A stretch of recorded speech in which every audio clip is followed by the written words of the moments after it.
All right, teachers, I'm going to show you exactly what the kids are going to do during the infrastructure trial test. I would not show this video to the kids in its entirety. The reason being is you are going to have to read a miniature script. Just like for FSA, they need to get used to waiting for you for prompts. So you'll be getting that script soon, but I do want you to see what the kids are going to see. First off, just like MAP, they do not log into the Chromebook. Again, they do not log in, because what they need to do is come down here to apps, just like they do for map testing, except this time they're going to go to Air Secure Test.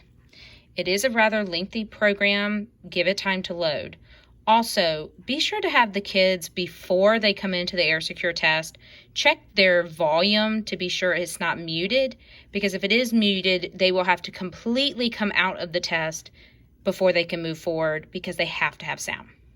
So if we were doing the real test, this is where they would go, but we're doing the infrastructure trial today. So we're coming here to go to practice test site.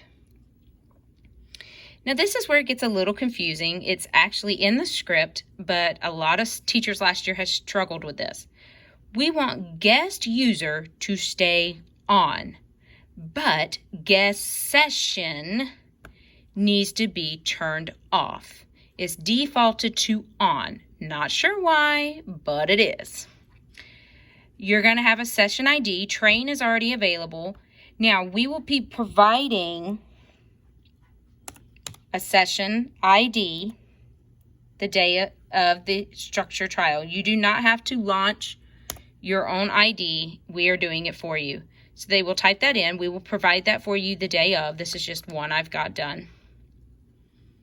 The students are going to pick a grade level. For 6th graders, go ahead, tell them 7th. And we want to come here to the infrastructure trial test. At this time, it says guest name, and then it's waiting for approval. This is where just have the students wait and be patient. Ms. Turnbull or myself are going to be sitting behind a computer, and we are going to be approving the students. So literally, that's all they have to do to get in. The biggest thing is be sure that they click on that go to practice test site. Right now, it's so when they log in for the first time, make sure they go to practice test site and that they turn that guest session on. If they don't turn that guest session on, they're not going to get the thing for the session ID, and that's where problems occur. And you're going to end up with a lot of extra stuff, and they're going to be like, what is this? I don't know what this is. And then you're going to be upset too. We will provide the session ID the day of the infrastructure trial. After they type it in, be sure that they click this off, leave this on, tell it sign in. And these instructions are in the script that I will be providing for you, but it never fails. Students don't listen and they forget to turn off that guest session. Again, 6th graders, have them do the 7th grade, and we are doing the infrastructure trial test, and Ms. Turnbull or myself will be approving them, so tell them to have some patience. Then they need to just proceed through the test. Tell them, they just need to kind of look at the tools, see what it looks like.